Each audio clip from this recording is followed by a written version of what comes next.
Today we talk about how can you confirm your ship information on your FedEx app. We're going to figure out the solution or know how you can do that on your app. So all you have to do, you just go above this sign, click on it here. So then it's going to show for you list like this. Then all you have to do now, just click here on ship. So then it's going to, when you click on ship, so I'm going to, it's going to take you to this list here. Then here add name and business name here and country you want to add. Then here address one, then address two and postal code, then state here and city, and here your phone.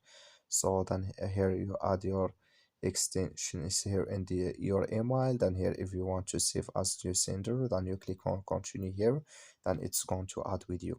That's all you have to do. That's all. Thank you for watching. Don't forget to support us by liking, subscribe.